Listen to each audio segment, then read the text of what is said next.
लगा जब महाराज की जय। महाराजा सूरजमल अमर रहे, अमर रहे, अमर रहे। बोले राम साहब पीर की जय, जय भीम, जय भीम।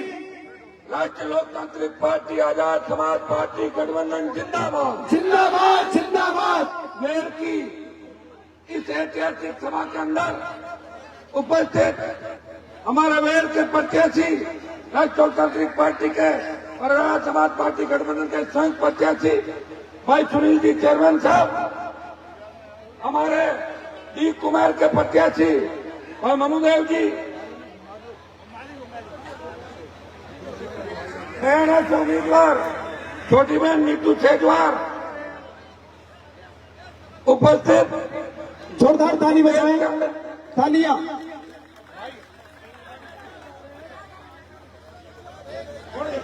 किसके पास है बीच में?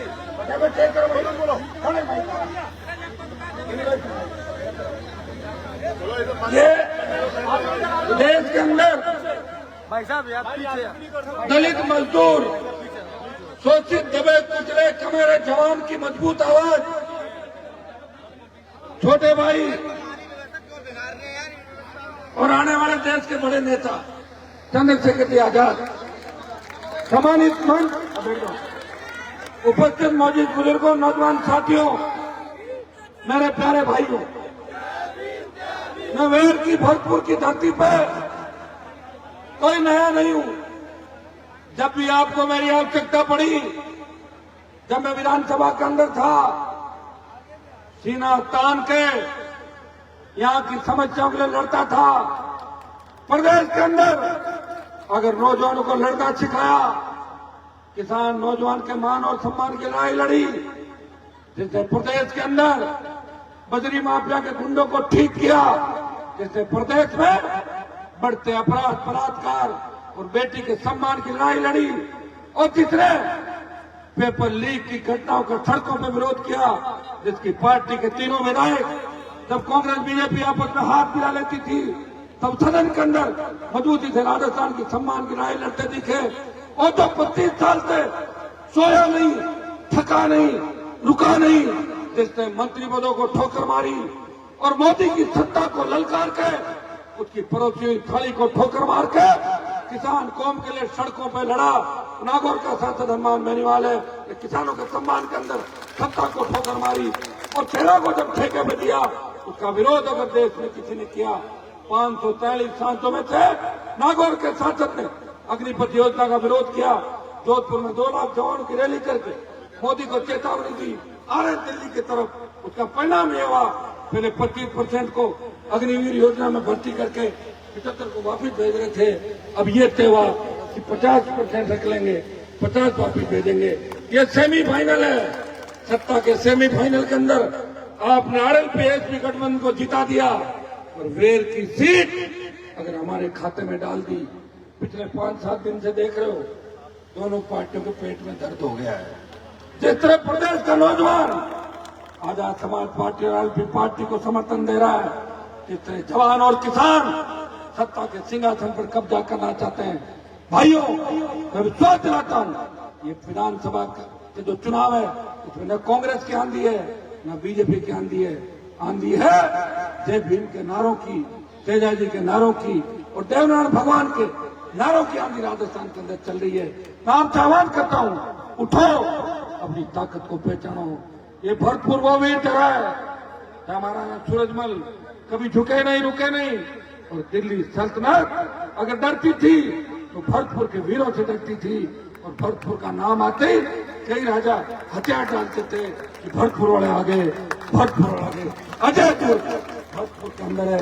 मैं आपको आह्वान करता हूं कि जब छोटे भाई चंद्रशेखर आजाद मेरे साथ हैं, तो किसान जवान साथ हैं, तो मेरे हिसाब से तो वेर की सीट जीतने में कोई ज्यादा दिक्कत नहीं आनी चाहिए। है क्या कोई दिक्कत?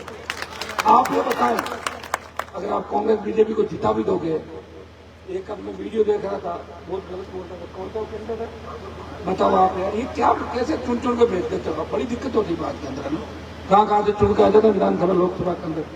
कांग्रेस का राज आपने देखा, कितनी तकलीफ में हम लोग रहे थे, बीजेपी मौन थी, क्या आप नौजवान ये चाहते हो कि आपका हक और अधिकार छीन लिया जाए? ये भ्रष्टाचार की नई लंकाएं स्थापित हो राजस्थान के अंदर। भाइयों उठो, मेरी बात को याद रखना। चुनाव के बाद ये लोग पूछने वाला नहीं है आपको। हो सकता है तो सरकार में छोटी मोटी सड़क बन गई होगी, उससे सड़क बनने से पेट भरता है क्या आदमी का? रोजगार देने की बात करी क्या किसी ने? किसी ने कहा क्या कि शोषित दलित किसान को सत्ता की चाबी सौंपेंगे? मैं विश्वास दिलाता हूँ हम आपके लिए लड़ेंगे, ढाल बन के लड़ेंगे। विश्वास दिलाते हैं कि हमेशा आगे खड़े मिलेंगे, किसी भी मामले में पीठ दिखा के नहीं भागेंगे। भरतपुर वेर के अंदर, नगर के अंदर जो अपराध की बढ़ती घटनाएं, इनकी रोकथाम के भी पूरे प्रयास करेंगे। और हमारे हाथ में सत्ता की चाबी आ गई, अपराधी बंगाल की खाड़ी में कूद जाएंगे, यहाँ कोई नहीं बचेगा, कोई रिश्ते लेके भाग जाएंगे। ये मैं विश्वास आपको दिलाता हूँ। आप उठो, अपने भाई की मदद करो। ये बोतल का चुनाव चिन्ह में लेके आया, क्यों लेके आया बताओ मुझे? क्योंकि वसुंधरा ने, अरे रुको,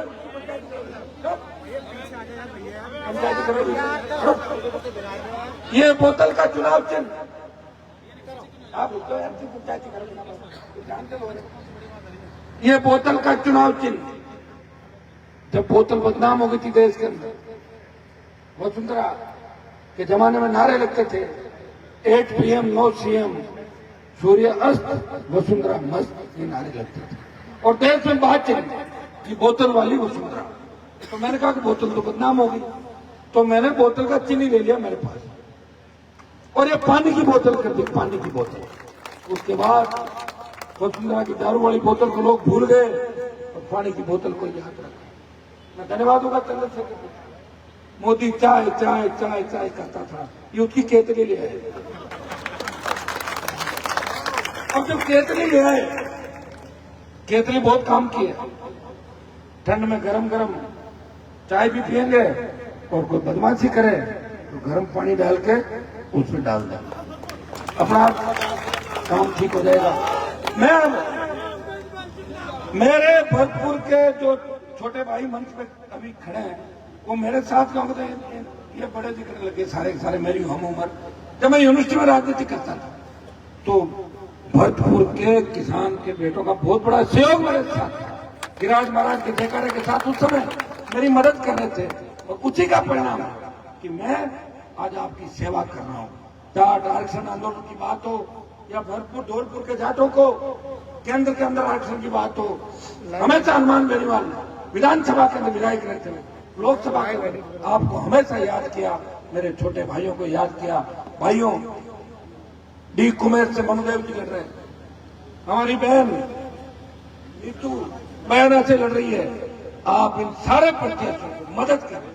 बोतल का चुनाव चिन्ह है, इस जिले में केतली का चुनाव चिन्ह है।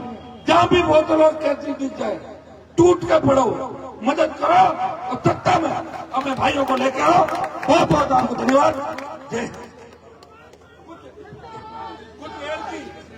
कुछ वेर की समस्याओं पर मेरा ध्यान है। रोजगार के साधन, वेर कस्बे के सफेद महल को पर्यटक स्थल घोषित, शुद्ध पेयजल, भ्रष्टाचार खत्म कराना, और सिंचाई के लिए ERCP, जिसका सबसे ज्यादा मामला लोकसभा के अंदर उठाया। ERCP को राष्ट्रीय परियोजना घोषित करने का जो भरतपुर के लिए संजीवनी साबित होगी। नागौर के सांसद ने सबसे ज्यादा मामला उठाया। और महिला सुरक्षा, जिसकी बात मैंने आपको करी थी, बहन बेटियां सुरक्षित है, और आपके सुरक्षित हाथों में राजस्थान की कमान रहे। बहुत बहुत धन्यवाद। जय हिंद। भाई चंद्रशेखर जी को आमंत्रित करता हूँ कि वो संबोधित करें।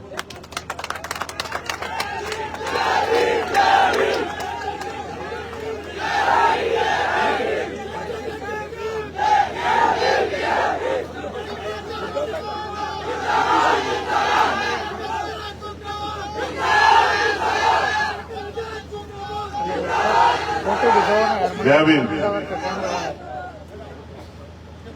आपके इस जोश के लिए बहुत बहुत धन्यवाद। कैमरे वाले भेज दिए। और भरतपुर में जोश नहीं हुआ तो फिर कहाँ होगा आप बताओ?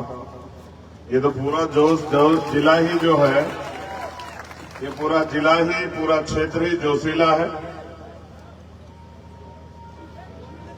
अपनी बात को शुरू करने से पहले समय समय पे भारत की धरती पे जन्मे सभी संतों, गुरुओं, महापुरुषों को नमन करता हूं। राष्ट्रपिता ज्योतिबा फूले, छत्रपति साहू जी महाराज, डॉक्टर बाबा साहब अम्बेडकर, सर छोटू राम, चौधरी चरण सिंह जी, चौधरी कुंभाराम आर्य, मान्यवर काशीराम साहब को नमन करता हूं। चुनावी सभा है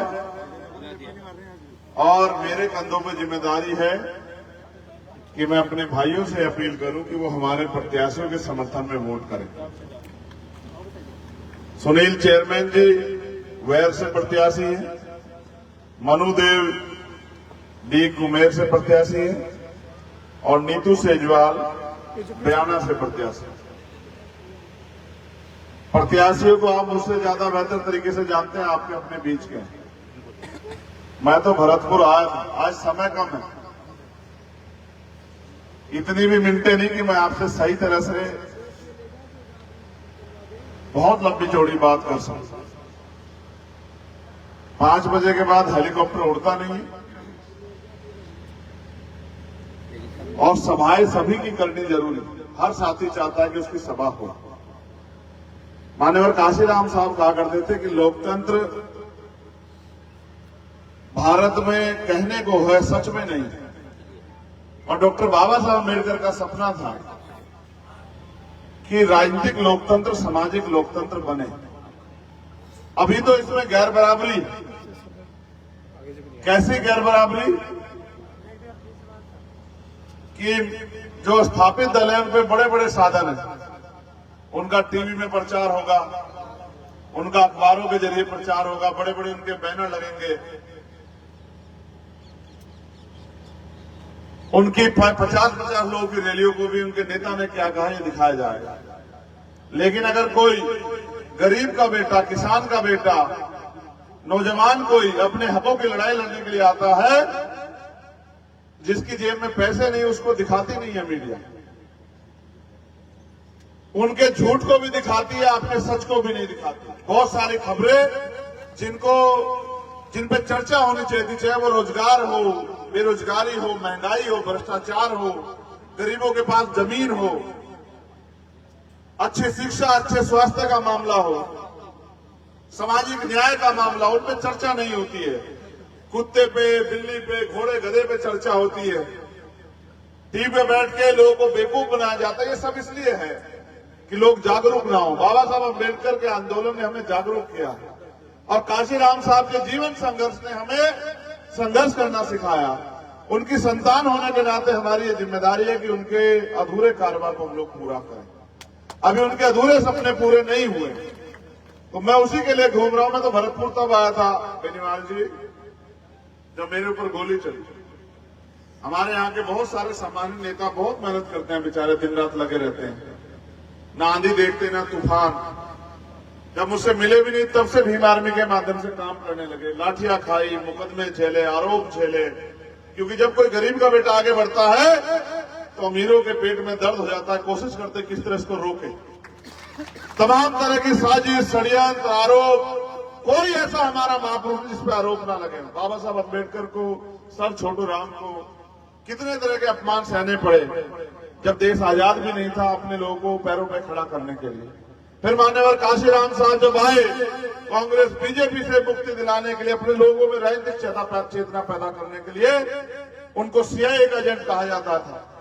और अब जब मैं प्रयास कर रहा हूं कि राजस्थान में कांग्रेस भाजपा की गुलामी से हमारे लोग निकले और अपनी ताकत बनाए, तो तमाम तरह के प्रयास हो रहे हैं।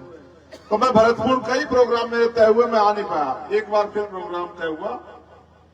जो लोग मुझे सीबीआई, ईडी, इनकम टैक्स से नहीं रोक सकते, भारतीय जनता पार्टी के लोग जो वो छोटे मुकदमे जेल से नेताओं को रोकना काम करते हैं, मुझे नहीं रोक पाए तो मेरे ऊपर गोली चलवा दी। और मेरे आज भी याद है कि मुझे सब लोगों ने कहा, डॉक्टर ने भी कहा कि भरत नहीं मत जाओ, भरतपुर बहुत दूर है, 7 घंटे का रास्ता है, गोली लगी है। मैंने कहा कि भरतपुर के लोगों ने कभी मुझे निराश नहीं किया, मैं भरतपुर के लोगों को निराश नहीं कर सकता हूं। अगर मेरे शरीर में लहू का आखिरी कतरा रहेगा तो मैं जाऊंगा। ऐसी एम्बुलेंस जैसी खड़ी है, मथुरा के रास्ते 7 घंटे का सफर करके मैं यहां आया। और इन्होंने इतनी ऐतिहासिक रैली की कि जगह कम पड़ गई इनके प्यार के आगे। और सब जानते हैं कि मेरे पास इनको देने कुछ नहीं है, कोई साधन नहीं है, संसाधन नहीं, कोई गाड़ी नहीं, कुछ भी नहीं है। फिर भी इन्होंने मेरे मान को इतना बढ़ाया कि कई 100 मीटर तक आदमी माएं बहनें, और जब मैं अपनी बात रखने यहाँ खून चल रहा था, रोने लगी। आज भी यहाँ बड़ी संख्या में हमारी माएं बहनें बैठी, मैं उनका भी धन्यवाद करता हूं। रोने लगी तो मैंने उनसे कहा कि अभी मैं नहीं जाऊंगा। मैंने कोई ऐसा काम नहीं किया। आदमी तो बुखार से मर जा रहा है, कोरोना में बहुत सारे लोग हैं, हम तो नहीं मर पाए किसी को।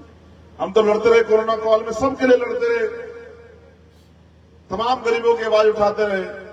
फिर 16 महीने जेल काटी, तिहाड़ काटी, लाठियां खाई, मुसीबतें झेली, तमाम तरह की मुसीबतों का सामना करके आज फिर इनके बीच में इनका चंद्रशेखर आजाद खड़ा है और इस उम्मीद के साथ खड़ा है।